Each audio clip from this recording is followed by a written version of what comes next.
참 좋으신 하나님 아버지, 날마다 주님의 크신 은혜를 베풀어 주심을 감사합니다. 오늘 하루도 주님의 은혜 안에서 살게 하시고 이 시간 주의 말씀을 듣고자 모여사오니 오직 하나님께만 영광 돌리는 예배가 되게 하옵소서. 말씀대로 살아보려고 했지만 마음으로 지연제 주님 용서하여 주옵소서. 사순절을 보내며 말씀과 기도로 주님을 깊이 알게 하옵시며 십자가의 사랑을 묵상하며 더 겸손하게 하옵소서.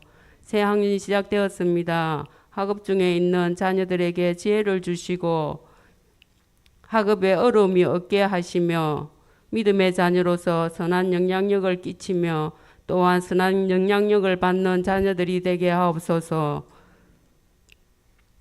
육신의 연약함으로 얹지 않는 질병으로 힘들어하는 성도님들을 위로하여 주시고 치유와 회복을 얻게 하옵소서. 말씀을 전가하실 목사님께 능력을 다하여 주시고 듣는 우리에게는 생명의 양식이 되게 하옵소서. 우리를 구원하신 예수님의 이름으로 기도드렸습니다. 아멘.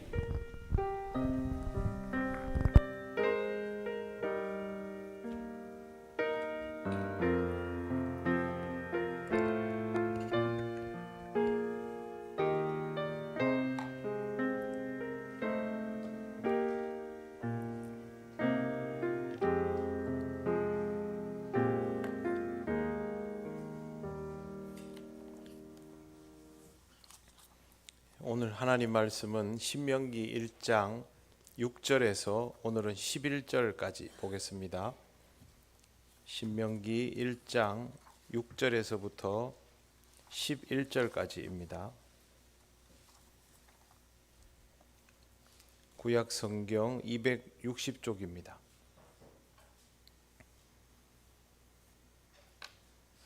한 절씩 교독하겠습니다. 우리 하나님 여호와께서 호렙산에서 우리에게 말씀하여 이르시기를 너희가 이 산에 거주한 지 오래니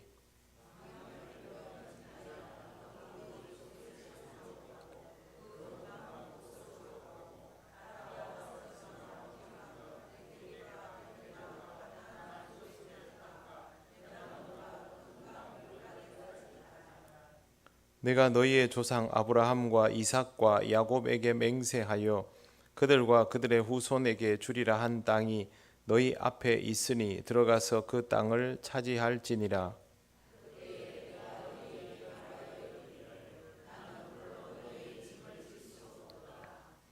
너희의 하나님 여호와께서 너희를 번성하게 하셨으므로 너희가 오늘날 하늘의 별같이 많거니와 너희 조상의 하나님 여호와께서 너희를 현재보다 1000배나 많게 하시며 너희에게 허락하신 것과 같이 너희에게 복 주시기를 원하노라.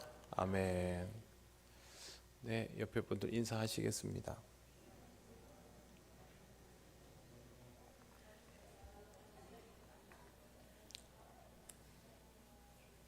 네, 기도드리겠습니다.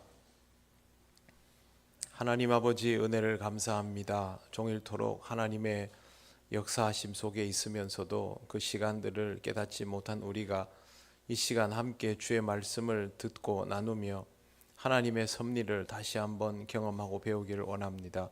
성령님 우리를 인도하여 주셔서 전하고 듣는 우리 모두의 삶이 하나님 안에서 말씀으로 인하여 한 걸음 더 나아가게 하옵소서. 예수님 이름으로 기도드립니다. 아멘. 네, 오늘 우리가 읽은 말씀 보시면 제일 먼저 이런 표현이 나옵니다. 6절 보시면 우리 하나님 여호와께서 호렙산에서 우리에게 말씀하여 이르시기를 그 다음에 너희가 이 산에 거주한 지 오래니 라고 되어 있습니다. 호렙산이라고 하면 하나님의 산이라고 별명이 붙어 있습니다. 이렇게 별명이 붙을 수밖에 없는 것이 이스라엘이 이 산을 기점으로 역사를 시작하고 또 역사를 반복하고 하나님께서는 이곳을 통하여 말씀하여 주시기 때문인데 하나님 말씀이 이 산에서 거주한 지 오래니입니다. 한 민족이 한 곳에 오랫동안 거주할 수 있습니다. 그 장소에서 몇백 년 혹은 1000년 몇천 년을 지낼 수도 있습니다. 그런데 오늘 하나님의 말씀은 비교급으로 되어 있습니다. 무슨 뜻이냐 하면 무엇 무엇보다 더 오래 있었다라는 뜻입니다. 한마디로 말해서 너무 오래 있었다. 충분히 오래 있은 것 이상이다라는 의미가 여기에 있습니다. 약속의 땅을 향해 나아가던 이스라엘이 이곳에서 오래 거주한 것은 하나님께서 그들을 벌하셨기 때문이죠. 그들의 불신앙으로 인하여 더 나아가지 않고 있으니 하나님은 아예 가나안 땅으로 발을 들이지 못하도록 그들을 돌려버리셨습니다. 그래서 그들은 생각보다 별로 넓지 않은 영역에서 계속 지내왔습니다. 정착을 한 것입니까? 실제로 지도를 보면 그 영역이 별로 넓지 않지요. 지도 한번 보여주시겠습니까? 지도를 보면 불빛이 잘 안 보이는데요. 이게 우리 화면이 너무 좋아서 잘 안 보이네요. 지금 사해바다 아래쪽에 보이는 큰 삼각형 있지요. 저 삼각형을 절반으로 나누어서 위쪽 자리에서 지금 머물고 있는 세월이 38년입니다. 삼각형의 왼쪽에가 호르산인데 저 호르산 근처에서 왔다 갔다 한 게 38년입니다. 이동이라고 볼 수 없습니다. 그냥 정착한 거죠. 38년 동안 사실상 정착입니다. 이스라엘에 가보신 분들은 아시겠지만 이스라엘 땅의 크기가 우리나라 강원도 38선 2부까지 합친 강원도만 합니다. 그러니까 절대 큰 땅이 아닙니다. 옛날이라고 해서 걸어 다닌다고 하더라도 저기는 그리 넓은 땅이 아닙니다. 이곳에서 나아가지 못한 것은 사실상의 정착 생활을 했다고 보아야 합니다. 그런데 이스라엘은 여기 정착해야 될 사람들입니까? 아니면 나아가야 할 목표가 있는 사람들입니까? 나아가야 할 목표가 있는 사람들이죠. 그러면 이건 정착이 아닙니다. 정착이 아니라는 말은 안정도 아니라는 것이죠. 이 사람들이 여기에 머물러 있는 것은 한마디로 말해서 정체입니다. 이 정체는 곧 퇴보이기도 합니다. 이스라엘의 여정은 단순히 민족의 대이동이라는 측면만으로 볼 수 없습니다. 이런 민족적인 이동은 역사에 따라서 볼 수도 있습니다. 바이킹들도 집단으로 이주해서 영국이나 북유럽으로 내려온 경험이 있고, 몽골 같은 경우에도 중앙아시아 지역에서 서아시아로 북부 유럽, 동남쪽 유럽으로 이동한 경로도 있기 때문에 그건 할 수도 있겠지만, 이스라엘의 여정은 민족 대이동의 측면만 보는 것이 아니라 영적인 성장의 과정으로 보아야 합니다. 광야의 생활을 통해서 신앙이 자라나야만 이 사람들이 가나안 땅에 들어가기에 적합해지게 되는데, 자라나지 못하는 상태가 되면서 38년이 넘는 세월을 그냥 보내버린 것이죠. 실제로 겉보기에는 거대한 집단이 땅을 딱 토지를 정해놓고 거기에 오랫동안 거주한 거 아닙니까? 38년이면 정말 긴 세월이죠.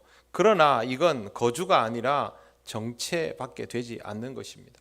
성장해야 될 사람이 성장하지 못하면 그것만으로 정체이고 사실상의 퇴보입니다. 그렇기 때문에 이건 전혀 좋은 것이 아니죠. 교회를 다닌 사람이 세월이 지나면 교회를 다닌 사람다운 성장이 있어야지요. 그런데 이 사람이 교회를 다니면서 1년이 지나도 2년이 지나도 3년이 지나도 5년이 지나도 10년이 지나도 늘 그 자리에 머물러 있다면 그건 전혀 바람직한 것이 될 수가 없습니다. 교회를 다닌다라는 것은 신앙생활을 한다는 것이죠. 그렇다면 하나님을 믿는다는 것, 예수 그리스도를 믿는다는 것, 그리고 이 믿음은 하나님과의 인격적인 만남이 이루어진다라는 것이죠. 그러면 기도 생활도 된다는 뜻이죠. 성경을 읽으면 그 성경 속에서 하나님께서 말씀하여 주신 것이 구약 이스라엘 백성을 향해서 한 이야기가 아니라 나를 향해서 하고 계시는 말씀인 것을 깨달아가게 된다는 뜻이죠. 이런 인격적인 만남이 있음을 통해서 신앙생활이라는 것이 서서히 성장을 해 나가야 되는데, 지나고 보니 10년이 지나도 20년이 지나도 나는 여전히 하나님에 대한 확신이 없고 교회를 다니는 이유도 명확히 알지 못하겠고 신앙을 통하여 얻어지는 은혜와 감격에 대한 경험도 나는 없는 것 같고, 그런데 다른 사람들은 정말 즐거운 마음으로 교회 다니면서 막 은혜 받고 하는 거 보니까 신기하기도 하고 놀랍기도 하고, 이러면 곤란한 것이죠. 그게 겉으로 보면 무난하게 교회를 잘 다닌 것 같지만 실제로는 정체하고 있는 겁니다. 신앙생활은 이런 정체가 되어서는 안 됩니다. 거주가 오래되었다라는 말은 그만큼 정체가 길었다라는 뜻이죠. 이 오랜 세월 동안 이 사람들은 뭘 했을까요? 성경에 그러한 내용들이 소상하게 다 나와 있지는 않지만 저는 이 세월이 정말 궁금합니다. 오랜 세월을 가지고 있는 게 중요한 거 아닙니다. 교회를 오래 다니는 게 중요하지 않고 교회의 역사가 오래되었다는 것도 그렇게 자랑할 만한 일은 아닙니다. 역사가 길면 그 긴 역사 동안 교회가 뭘 했느냐가 중요한 것이고, 신앙생활을 오래 했으면 이 오랫동안 신앙생활을 하면서 믿음의 사람으로 살아오면서 그 사람의 가족이 온전히 구원받았느냐, 또 그 사람을 통하여 하나님을 믿게 된 사람들이 얼마나 있느냐, 이 사람을 통하여 주님의 사랑을 경험하게 된 사람들이 얼마나 있느냐, 그게 더 중요한 거 아니겠습니까? 실제 내용이 중요한 것이죠. 신앙의 깊이를 더해야 하는데도 불구하고 그렇게 하지 못하고 있다면, 하나님의 약속을 경험하는 은혜를 체험하지 못하고 있다면 결국 부인할 수 없이 나는 오랫동안 정체되어 있었다라고 말할 수밖에 없습니다. 우리는 우리의 삶이 이런 영적인 정체기에 있는 것이 아닌지를 항상 돌아볼 필요가 있습니다.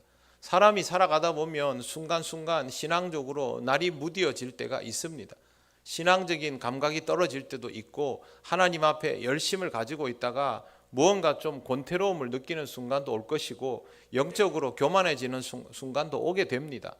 그러나 신앙의 사람은 그러한 일들을 하나님께서 일깨워 주시는 경험을 하기 때문에 그 자리에서부터 다시 한번 각성의 시간으로 나아가는 것이죠. 하나님 앞에 회개하면서 내 부족함을 인정하면서 그 다음 단계로 다시 한번 발돋움하기 위해서 몸부림치는 것이죠. 이런 과정들이 있어야 하는 것이죠. 이스라엘의 오랜 광야 생활은 하나님이 벌 주신 것이 맞습니다. 그런데 여러분, 성경에 보면 하나님께서 이스라엘 백성으로 하여금 가나안에 들어가지 못하도록 울타리라도 쳐놨습니까? 막았습니까? 강대국을 그 앞에 병풍처럼 둘러가지고 절대 이 선은 못 넘어간다, 그런 거 한 적이 있습니까? 전혀 없습니다. 성경을 아무리 봐도 그런 기록이 없습니다. 그들의 눈앞에는 그들을 압도하는 민족도 없고 지형이 낯설어서 길을 찾지 못한 것도 아닙니다. 그냥 하나님께서 뭐라 하셨습니다. 그리고 그 말씀은 무겁기는 하지요. 그런데 여러분, 이 백성이 약속의 땅에 들어가야 하는데 그럼에도 불구하고 그 땅에 들어가지 못하고 허송세월을 광야에서 보내고 있으면서 출애굽 1세대가 전부 나이가 들어서 하나하나 죽어나가기 시작하면 여러분, 그냥 가만히 있겠습니까? 우리 같으면 그냥 가만히 있겠습니까? 우리 교회가 지금 이 세대를 끝으로 하나님 앞에서 종말을 고하게 되었다, 하나님이 우리한테 막 뭐라 했습니다.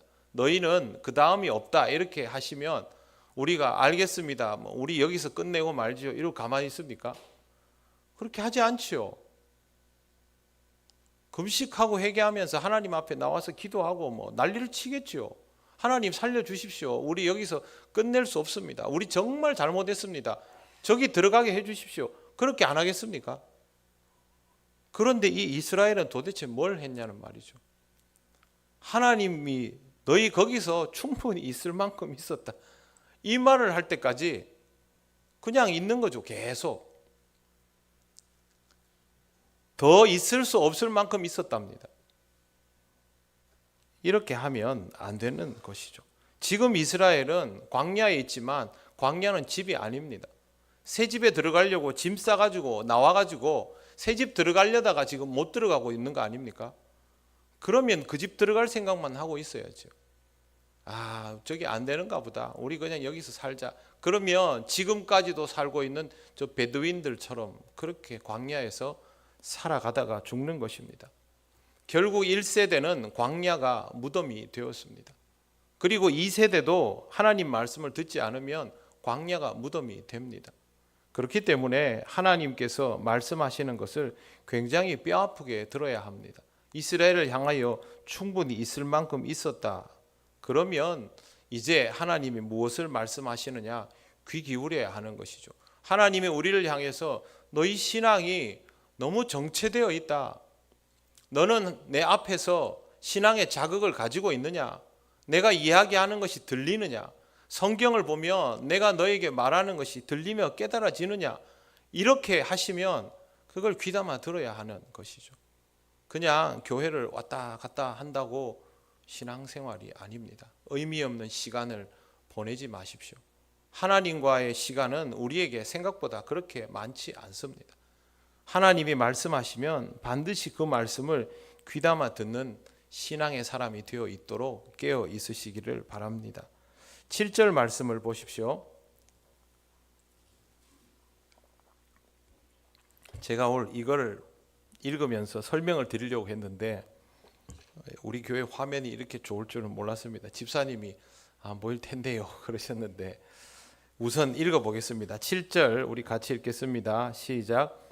방향을 돌려 행진하여 아모리 족속의 산지로 가고 그 근방 곳곳으로 가고 아라바와 산지와 평지와 네겝과 해변과 가나안 족속의 땅과 레바논과 큰 강 유브라데까지 가라. 아멘. 먼저 방향을 돌려라는 말이 나옵니다. 이 표현은 방향을 돌린다라는 뜻도 있지만 앙망하다라는 뜻도 있습니다. 얼굴을 향하다. 방향을 돌려라고 말을 하면 방향을 돌리죠. 그런데 여러분 방향을 돌리라는 말은 그 방향이 중요합니까? 돌리라고 말하는 이가 중요합니까? 말하는 이가 중요합니다. 축구 경기에 보면 감독들이 막 미친 듯이 펄쩍펄쩍 뛰어다니면서 소리를 지르죠. 왜 그렇게 할까요? 야구 감독들은 뭐 그냥 이렇게 사인하고 마는데 축구 감독들은 왜 그렇게 난리를 칠까요? 축구는 실제로 전쟁하듯이 하거든요.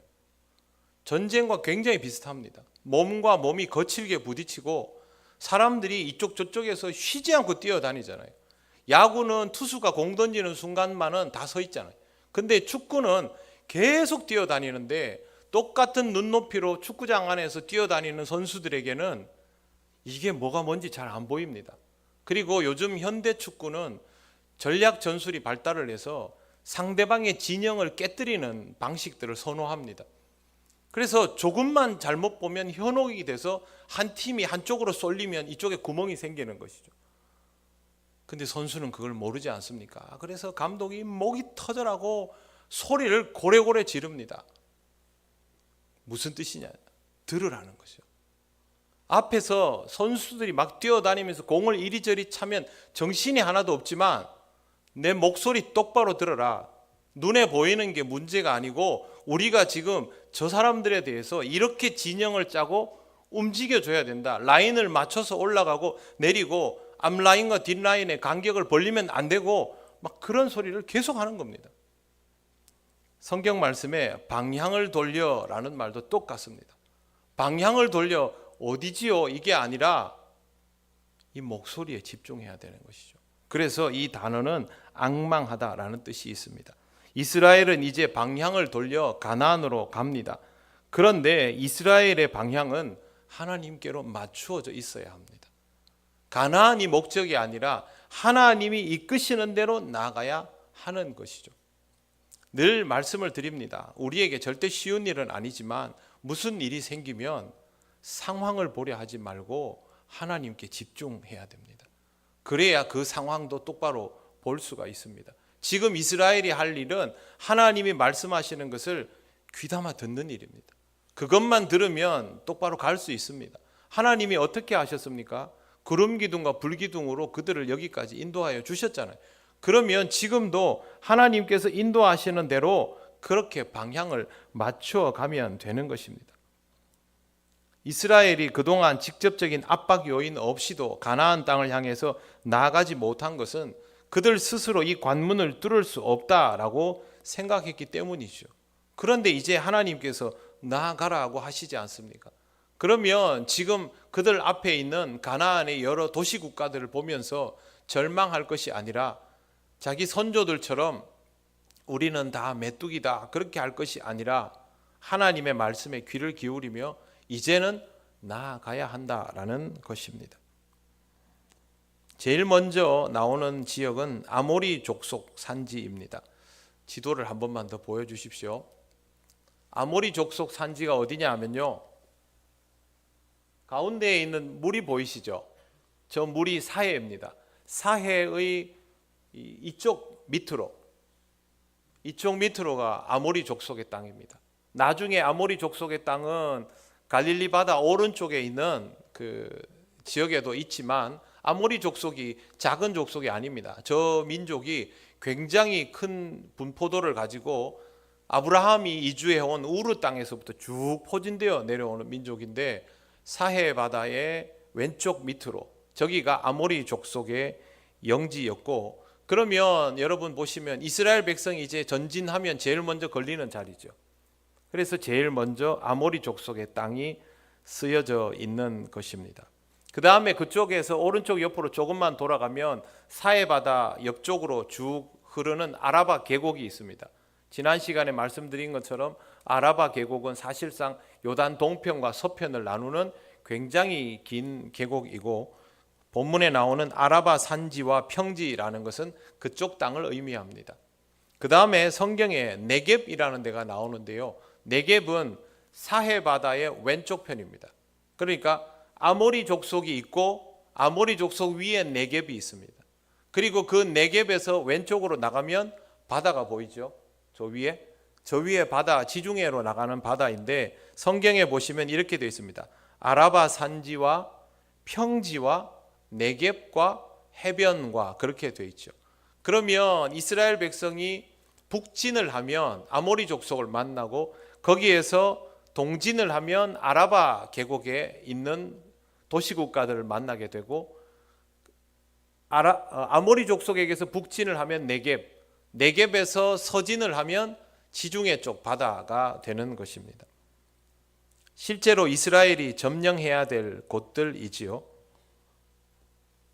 그 다음에 이 네겝에서부터 위로 올라가면 해변과 그 위쪽, 실제 지금 이스라엘 땅이죠. 사해의 왼쪽 편 중부 지역까지는 가나안입니다.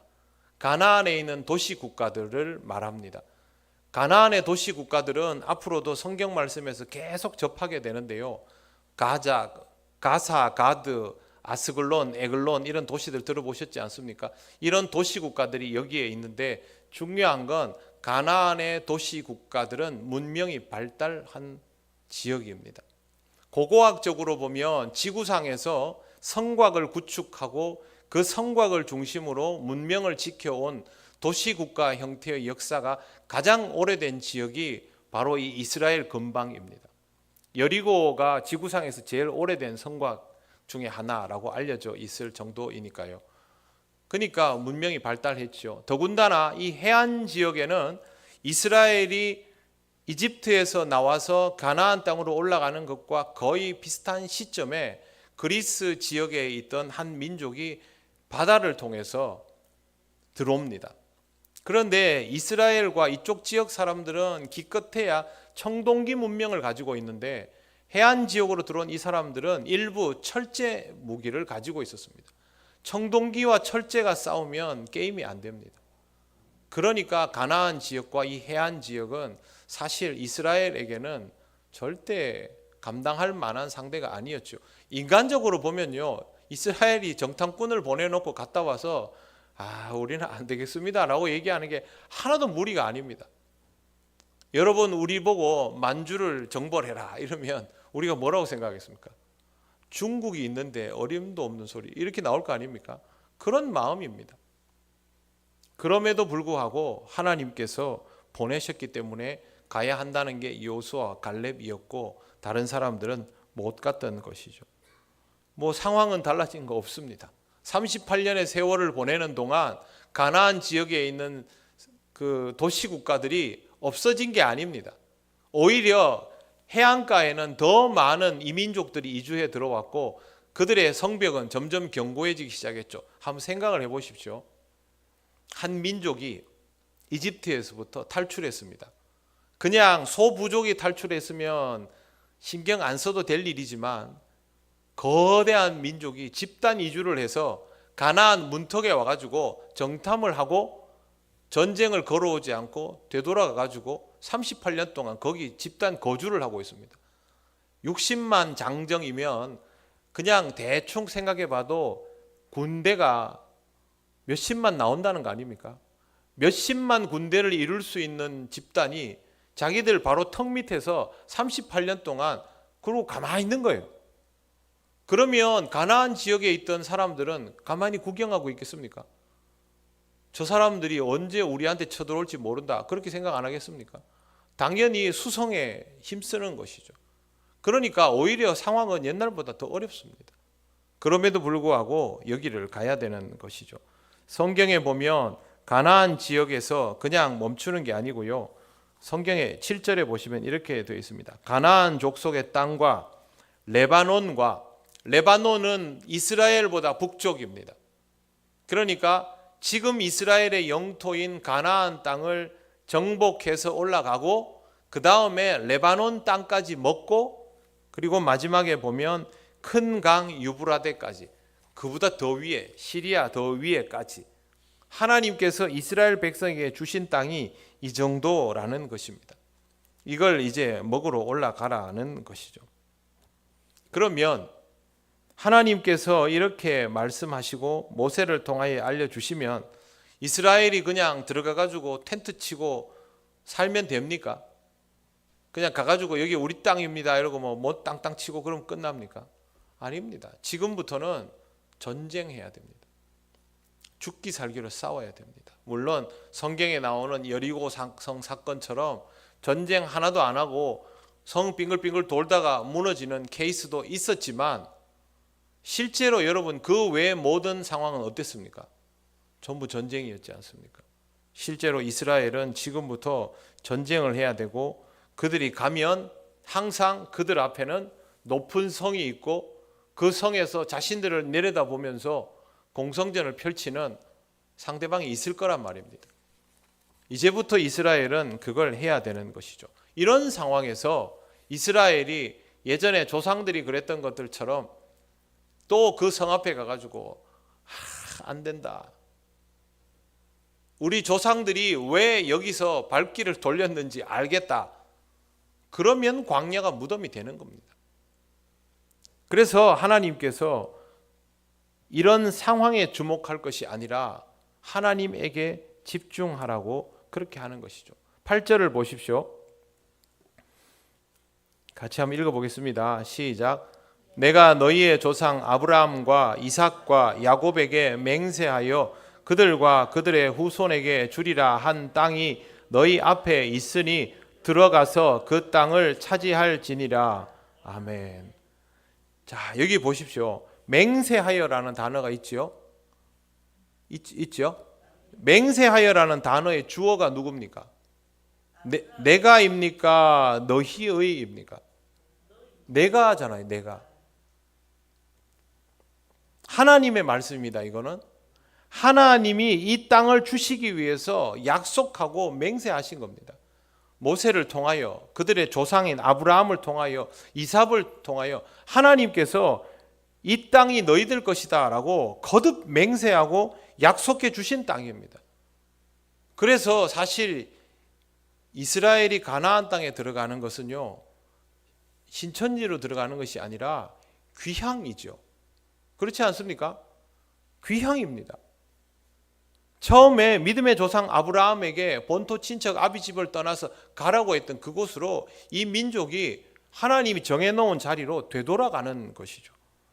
그러니 지금 이 상황에서 이스라엘이 해야 할 일은 하나님의 음성에 주목하는 것입니다. 다른 거 아닙니다. 하나님의 음성에 주목하여야 합니다.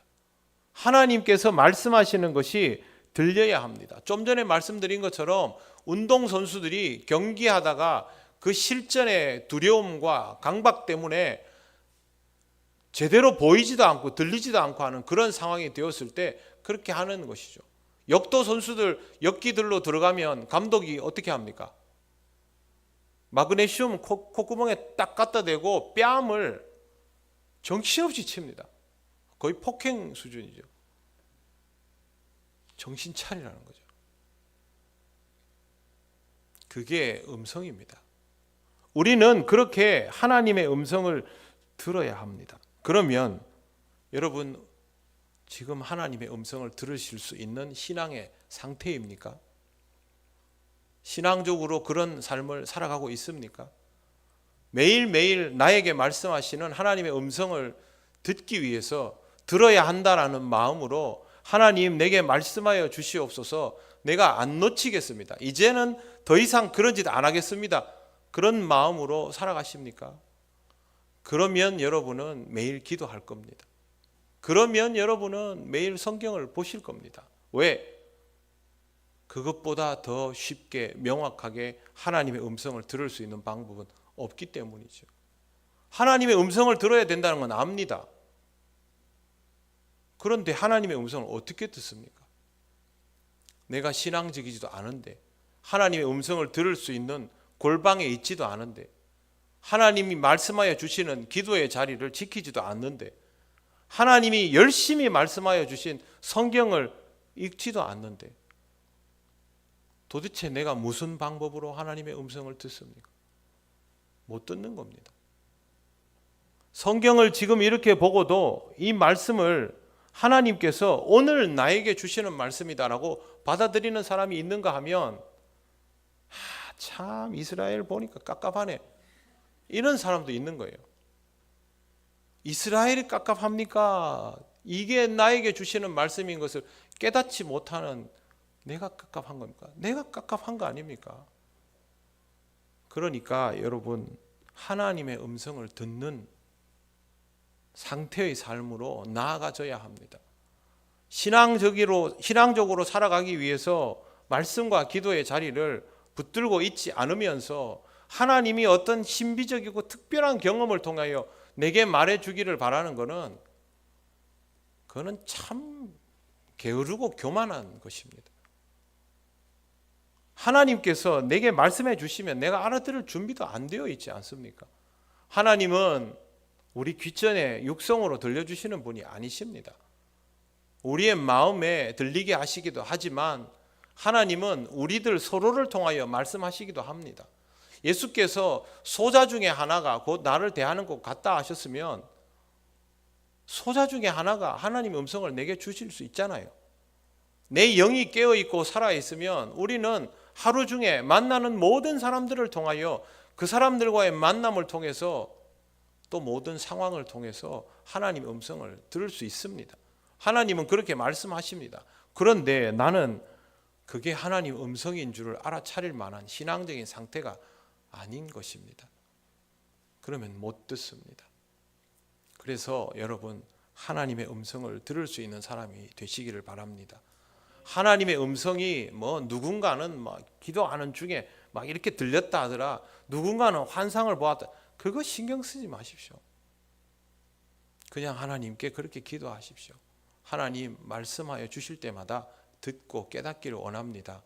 성경을 펼칠 때마다 하나님이 내게 알려주시는 것들이 발견되기를 원합니다. 하루에 한 가지씩이라도 느끼고 깨닫게 하시고, 내가 놓치고 있는 순간에도 하나님 말씀하여 주셔서 정신을 차리게 하시옵소서. 언제든지 내가 내 심령의 귀를 열고 듣겠습니다. 자다가도 일어나서 듣겠습니다. 그런 마음을 가질 수 있는 신앙의 상태를 먼저 유지하시기를 바랍니다. 그래서 여러분, 매일 기도해야 됩니다.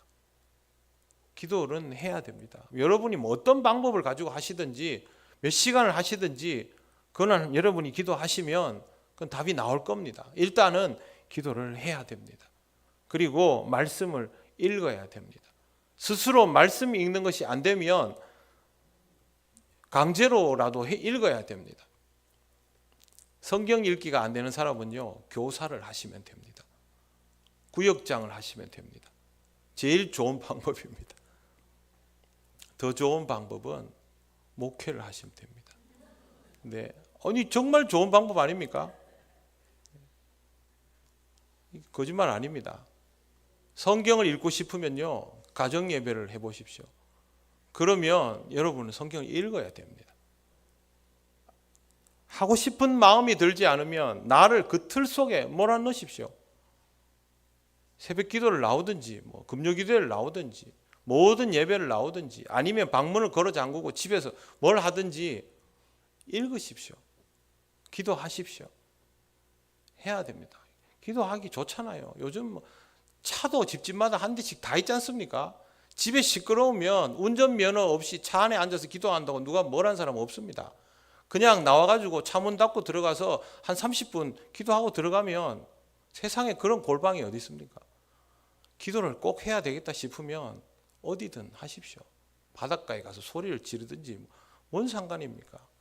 나는 그렇게 해야 되는데, 그렇게 해서 하나님을 만나고 하나님의 음성을 들으며 하나님께서 여러분을 향해서 방향을 돌려 행진하라, 너는 거기 머물 만큼 있었다, 지나치게 오랫동안 정체했다, 그것부터 들어야 됩니다. 그리고 하나님이 이끄시는 대로 그 방향을 향해서 나아가시기를 바랍니다. 9절을 보십시오. 그때 내가 너희에게 말하여 이르기를 나는 홀로 너희의 짐을 질 수 없도다. 이제 모세가 백성을 향해서 말합니다. 너희의 짐은 너희들의 짐이라는 뜻으로 해석할 수 있습니다. 풀었으면 나는 홀로 너희를 이제는 더 지고 갈 수 없다라는 뜻입니다. 모세는 지금까지 이 민족을 이끌어 왔습니다. 그런데 왜 모세가 지금 이 말을 하는 것일까요? 10절 말씀을 보면 이유가 나옵니다. 너희의 하나님 여호와께서 너희를 번성하게 하셨으므로 너희가 오늘날 하늘의 별같이 많거니와, 10절에 보시면 이스라엘의 번성함에 대하여 모세가 말합니다. 그리고 하늘의 별같이라는 표현을 서슴없이 사용합니다. 11절 너희 조상의 하나님 여호와께서 너희를 현재보다 1000배나 많게 하시며 너희에게 허락하신 것 같이 너희에게 복 주시기를 원하노라. 모세는 이스라엘의 번성함을 말하고 바로 조상의 이야기를 꺼냅니다. 왜 그러냐면 이 번성함은 조상에게 하신 하나님의 약속이 성취되었음을 보여주는 것이기 때문입니다. 그리고 바로 이어서 너희 조상의 하나님 여호와께서 너희를 현재보다 1000배나 많게 하시며 라고 합니다. 1000배는요 구약 이스라엘 사람들 입장에서 무한대입니다.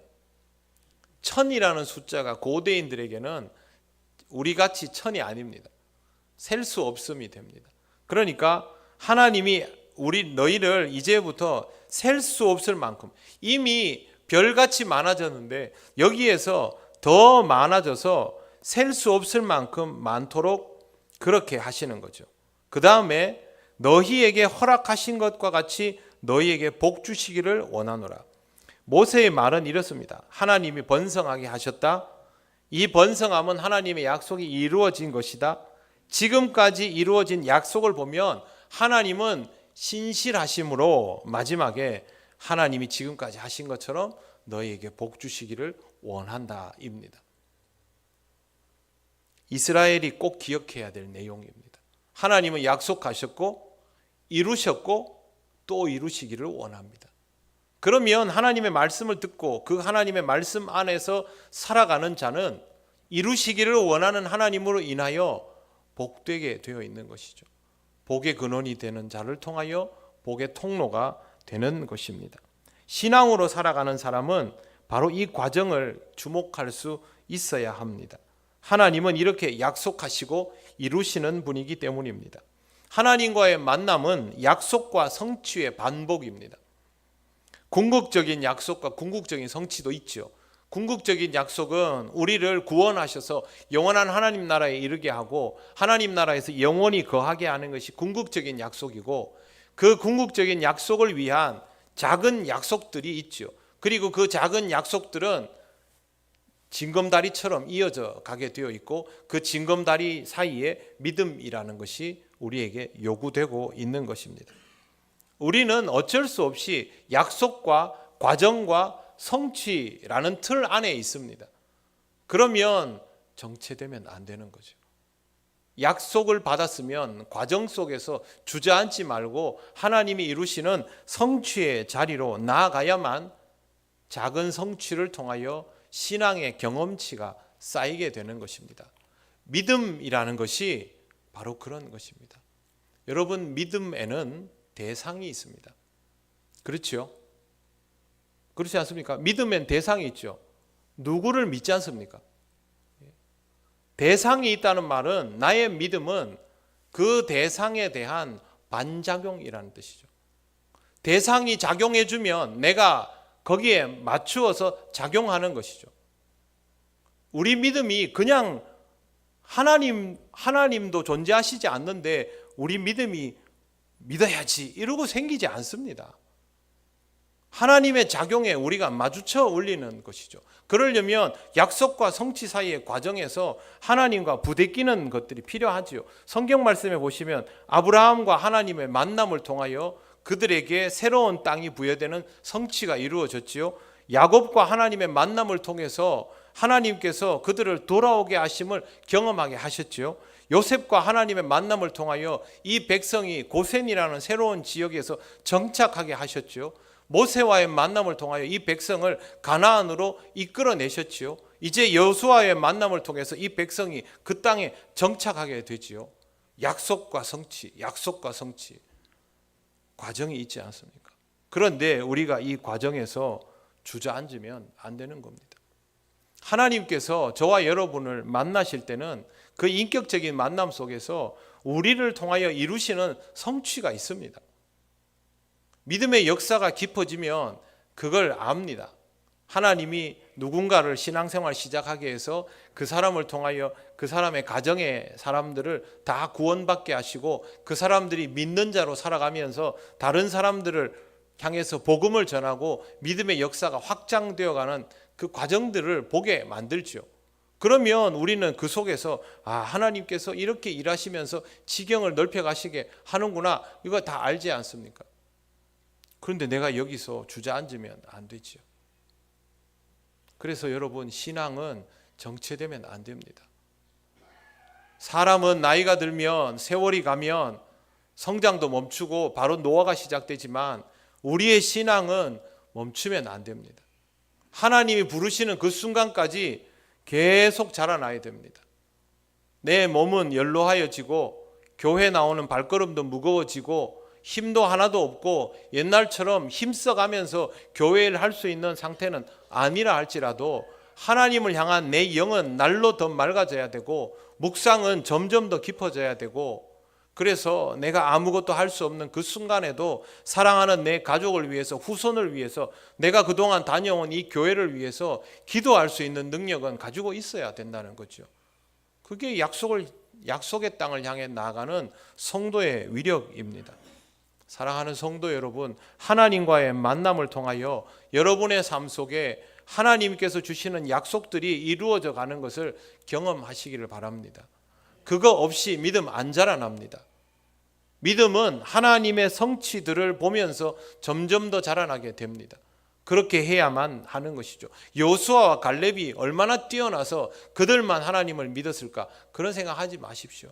그들에게는 그런 믿음이 있을 만한 시간이 있었겠지요.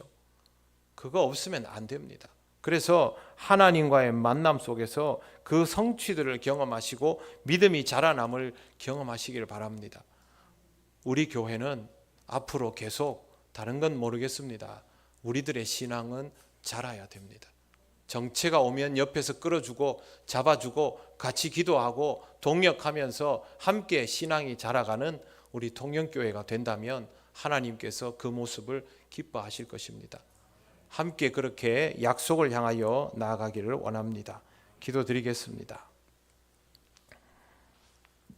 오늘은 이 기도를 하면 좋겠습니다. 다른 어떤 것보다도 하나님의 음성을 듣는 신앙의 삶이 되게 하여 주시옵소서. 말씀의 자리를 허락하여 주시고 그 말씀의 자리를 통하여 듣게 하시고 기도의 자리를 통하여 듣게 하셔서 하나님의 음성을 날마다 들으며 하나님이 이끄시는 그 길로 나아가며 신앙의 성장이 있는 삶이 되게 하여 주시옵소서. 다 같이 기도드리겠습니다. 하나님 아버지, 은혜를 감사합니다. 하나님, 우리에게 주시는 모든 순간들이 하나님의 말씀이 우리에게 전해지는 순간임을 잊지 말아야 하는데, 하나님 아버지, 좋은 시간들을 놓칠 때가 너무 많으며 하나님, 일상의 힘겨움으로 인하여 이 값어치를 잃을 때도 많습니다. 하나님, 사랑하는 우리 모든 성도들이 하나님과 대면하며 하나님의 음성을 듣는 기도의 자리를 사모하며 날마다 말씀을 향하여 나아갈 수 있기를 원하오니, 성령님 역사하여 주셔서 하나님 앞에서 그런 신앙의 회복이 이루어지게 하여 주시옵소서. 하나님 아버지, 우리 신앙이 더 자라나기를 원합니다. 말씀을 읽을 때마다 조금씩 더 배워서 알기를 원합니다. 기도할 때마다 우리 묵상의 깊이가 더해지며 하나님에 대한 이해가 더욱 좋아지며 하나님 앞에서 더 겸손하여지기를 원합니다. 성령 하나님, 우리를 이끌어 주셔서 우리 통영교회가 하나님 안에서 함께 성장하는 은혜를 체험하며 하나님, 우리에게 허락하신 약속의 자리로 나아가게 하여 주시옵소서. 우리의 모든 과정들이 하나님의 은혜 속에서 이루어지기를 원하오니, 성령 하나님, 우리를 도와주셔서 정말 우리의 삶이 오직 하나님 앞에서 날마다 성장하고 성숙하는 은혜가 있도록 인도하여 주시옵소서.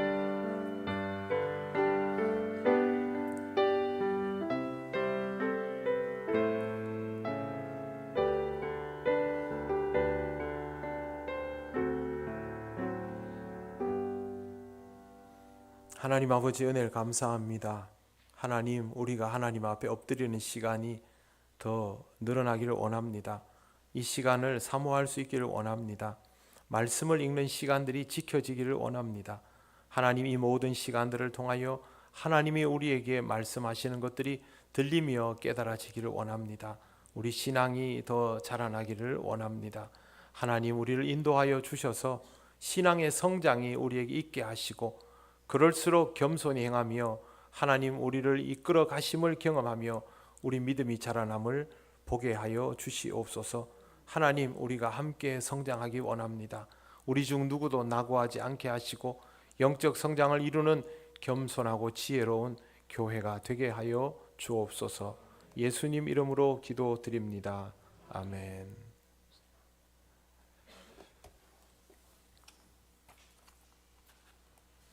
네, 우리 사순절 지나고 있습니다. 여러분의 신앙을 잘 점검하시고 또 하나님 앞에서 신앙적인 삶을 조금씩 견고하게 살아가시기를 바랍니다. 다가오는 주일 낮 12시 40분에 3층 로비에서 교육부 회의가 있습니다. 저와 함께 이번 주에는 명정 1구역 구역 예배를 드리게 되었습니다. 이웃과 가족 초청서를 작성해서 제출해 주시기를 바랍니다. 제출해 주신 분들은 제가 같이 기도하고 또 여러분 전도할 수 있도록 저도 기도하면서 준비를 하나 하고 있습니다. 같이 기도하고 준비해서 여러분의 사랑하는 가족이, 이웃이 여러분과 함께 교회에 나와서 예배드리는 그런 기쁨을 누리게 되시기를 바랍니다. 저는 다른 것보다도요, 여러분들 가족 중에 아직 교회 나오지 않는 분들을 위해서는 잊지 않고 꼬박꼬박 기도하고 있습니다. 여러분 혼자 기도하는 거 아니니까요. 힘을 내고 용기를 내서 계속 그렇게 기도하고 시도하시면 하나님께서 길을 열어주실 겁니다. 이번에도 그렇게 꼭 해보시기를 바랍니다. 통영시찰회가 내일이죠, 장로님, 그죠? 예, 모레입니까? 모레 금요일 오전 11시 영광교회에서 있습니다. 세례 신청 있습니다. 세례 대상자 및 세례를 원하시는 분은 사무실에 신청해 주시고 일정에 따라서 교육에 참여하시기를 바랍니다. 성도학교가 진행 중입니다. 다른 광고는 주보를 참조해 주시기를 바랍니다. 우리 다 같이 주님께서 가르치신 기도를 올려드립니다. 하늘에 계신 우리 아버지, 아버지의 이름을 거룩하게 하시며 아버지의 나라가 오게 하시며 아버지의 뜻이 하늘에서와 같이 땅에서도 이루어지게 하소서. 오늘 우리에게 일용할 양식을 주시고 우리가 우리에게 잘못한 사람을 용서하여 준 것 같이 우리 죄를 용서하여 주시고 우리를 시험에 빠지지 않게 하시고 악에서 구하소서. 나라와 권능과 영광이 영원히 아버지의 것입니다. 아멘.